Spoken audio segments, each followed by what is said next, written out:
اعوذ باللہ من الشیطان الرجیم بسم اللہ الرحمن الرحیم منہا خلقناکم وفیہا نعیدکم ومنہا نخرجکم تارۃ اخری۔ منہا خلقناکم، اسی مٹی سے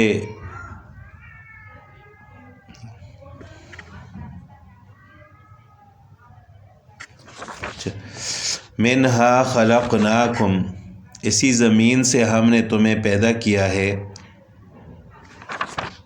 وفیہا نعیدکم، اور اسی میں پھر واپس لٹائیں گے، ومنہا نخرجکم تارۃ اخری، اور اسی سے پھر دوبارہ تم کو نکال کھڑا کریں گے۔ وَلَقَدْ أَرَيْنَاهُ آيَاتِنَا كُلَّهَا، ہم نے اسے اپنی سب نشانیاں دکھا دیں۔ فَكَذَّبَ وَأَبَى، لیکن پھر بھی اس نے جھٹلایا اور انکار کیا۔ کل کے سبق میں یہ گزرا تھا کہ اللہ تعالیٰ وہ ذات ہے جس نے زمین کو تمہارے لیے فرش بنایا، تو اسی کے بارے میں ہے کہ یہی زمین وہ مٹی ہے کہ جہاں سے انسان کو پیدا کیا گیا، اور وفیہا نعیدکم، اور دوبارہ مر کر انسان اسی مٹی میں جاتا ہے، اور پھر قیامت کے دن اسی مٹی سے انسان کو نکالا جائے گا۔ تو آگے فرعون کے بارے میں ہے کہ وَلَقَدْ أَرَيْنَاهُ آيَاتِنَا كُلَّهَا فَكَذَّبَ وَأَبَى، کہ ہم نے اس کو اپنی ہر نشانی دکھائی ہے لیکن پھر بھی اس نے انکار کیا ہے اور جھٹلایا ہے۔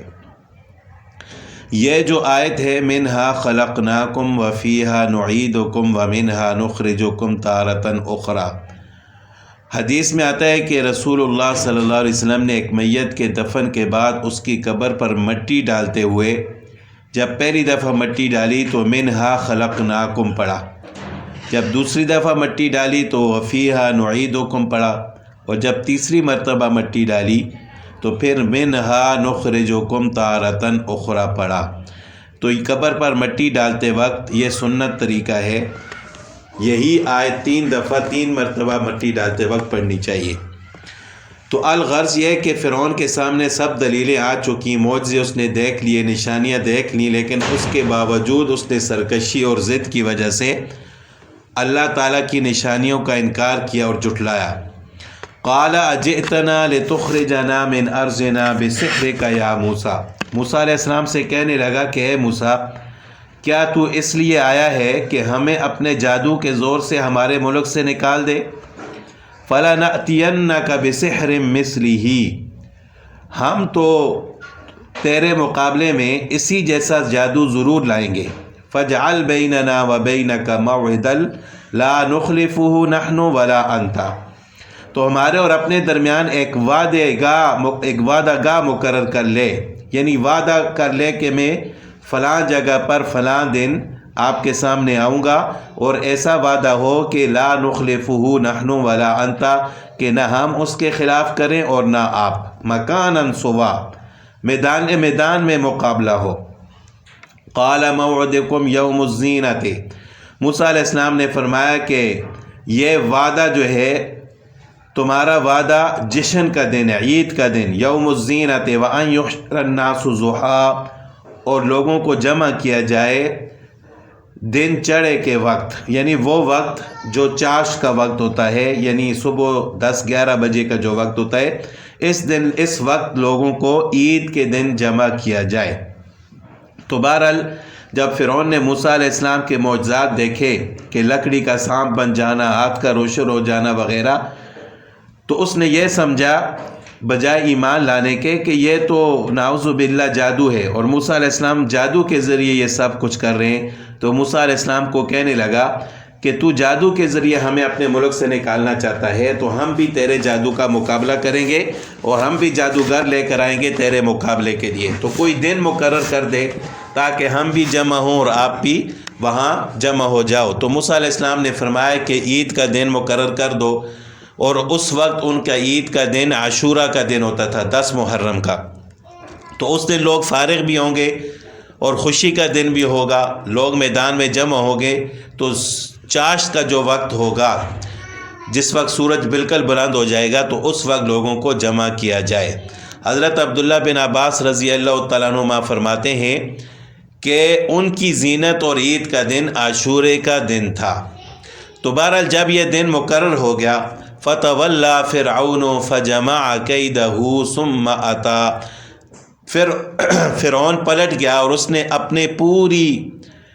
داؤ گات جمع کیے، پھر آ گیا، یعنی پوری تدبیر اختیار کر لی۔ قال لهم موسیٰ ویلکم، تو موسیٰ علیہ السلام نے فرمایا کہ تمہارے لیے ہلاکت ہے، لا تفتروا علی اللہ کذبا، اللہ پر جھوٹ افطرا مت باندھو، فیسحتکم بعذاب، کہ وہ تمہیں عذاب سے ملیا میٹ کر دے۔ وقد خاب من افترا، اور یاد رکھو کبھی کامیاب نہ ہوگا وہ جس نے تہمت باندھی، جس نے اللہ پر جھوٹ بولا، وقد خابا، وہ خسارے میں ہوگا، کبھی کامیاب نہیں ہوگا۔ فتنازعوا امرهم بینہم، پس یہ لوگ آپس میں مشورے میں مختلف رائے لینے لگے۔ وَأَسَرُّوا النَّجْوَىٰ، اور چھپکے سے مشورے کرنے لگے۔ یعنی جب فرعون نے یہ اعلان کیا کہ موسیٰ علیہ السلام کے خلاف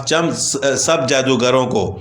جو اعلیٰ قسم کے جادوگر ہوں، اپنے فن میں ماہر ہوں، ان کو جمع کیا جائے، تو جب جادوگر جمع ہو گئے تو موسیٰ علیہ السلام نے ان کو دعوت دی کہ لا تفتروا علی اللہ کذبا، کہ اللہ پر جھوٹ مت باندھو۔ تو وہ آپس میں ایک دوسرے سے باتیں کرنے لگے۔ فتنازعوا امرهم بینہم، جب موسیٰ علیہ السلام کی دعوت انہوں نے سنی تو بعضوں نے کہا کہ یہ تو جادوگر نہیں ہے، یہ اللہ کے نبی ہیں، لیکن بعضوں نے کہا کہ یہ جادوگر ہی ہے، لہٰذا ہم ان کا مقابلہ کریں گے۔ وَأَسَرُّوا النَّجْوَىٰ، اور سرگوشی کرنے لگے۔ قَالُوا إِنْ هَٰذَانِ لَسَاحِرَانِ، کہنے لگے کہ یہ دونوں جادوگر، ان کا پختہ ارادہ ہے، یریدان ان یخرجاکم من ارضکم، کہ اپنے جادو کے ذریعے تمہیں تمہارے ملک سے باہر نکال دیں، فبسحرہما، اپنے جادو کے ذریعے، ویذھبا بطریقتکم المثلی، اور تمہارے بہترین مذہب کو برباد کر دیں۔ یہ دونوں سے مراد حضرت موسیٰ علیہ السلام اور ہارون علیہ السلام ہیں۔ فاجمعوا کیدکم ثم اتوا صفا، تو تم بھی اپنی کوئی تدبیر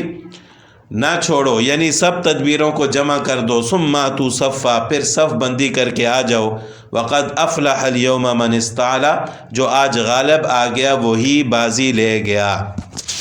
تو سب جادوگر موسیٰ علیہ السلام کے سامنے جمع ہو گئے، تو یہی کہنے لگے کہ یہ موسیٰ اور ہارون علیہ السلام یہ دونوں جادوگر ہیں، لہٰذا ان کا مقابلہ ہمیں کرنا پڑے گا۔ قالوا یا موسیٰ اما ان تلقی و اما ان نکون اول من القا، کہنے لگے موسیٰ یا تو پہلے ڈال یا ہم پہلے ڈالنے والے بن جائیں، یعنی ہم اپنی رسیاں پھینکیں یا آپ اپنا جادو کا اثر دکھاتے ہیں۔ قال بل القوا، موسیٰ علیہ السلام نے فرمایا کہ تم ہی پہلے ڈالو۔ فَإِذَا حِبَالُهُمْ وَعِصِيُّهُمْ يُخَيَّلُ إِلَيْهِ مِنْ سِحْرِهِمْ أَنَّهَا تَسْعَىٰ، تو موسیٰ علیہ السلام کو یہ خیال ہونے لگا ان کے جادو کی وجہ سے کہ یہ رسیاں اور لکڑیاں بھاگ رہی ہیں، جادو کے دوڑ، یعنی ان کے جادو کی وجہ سے موسیٰ علیہ السلام کو ایسا نظر آنے لگا کہ وہ دوڑ رہی ہیں، یعنی سانپ بن گئیں، چھوٹے چھوٹے سانپ بن گئے۔ فَأَوْجَسَ فِي نَفْسِهِ خِیفَةً موسیٰ، تو موسیٰ علیہ السلام اپنے دل میں ڈرنے لگے۔ بحیثیت انسان، بتقاضۂ بشریت، موسیٰ علیہ السلام کے دل میں ڈر پیدا ہوا، اور ڈر یہ تھا کہ اگر انہوں نے جادو تو دکھا دیا ہے لیکن یہ کمزور ایمان والے ان کے جادو سے متاثر ہو گئے اور ان کے پیچھے چل گئے تو پھر ان کا کیا بنے گا، وہ تو کفر میں چلے جائیں گے۔ تو اللہ تعالیٰ نے فرمایا قُلْنَا لَا تَخَفْ، ہم نے کہا کہ آپ ڈرے مت، خوف مت کھائیں، اِنَّكَ أَنْتَ الْأَعْلَىٰ، یقیناً آپ ہی غالب آ کر رہیں گے۔ وَأَلْقِ مَا فِي يَمِينِكَ، اب اللہ تعالیٰ نے حکم دیا موسیٰ علیہ السلام کو کہ جو آپ کے دائیں ہاتھ میں ہے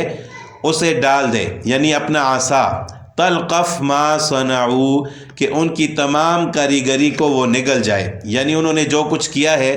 جادو کے اثر سے کہ ان کی رسیاں جو ہیں وہ چلتے پھرتے سانپ نظر آ رہے تھے، یہ ان رسیوں کو نگل جائے گا۔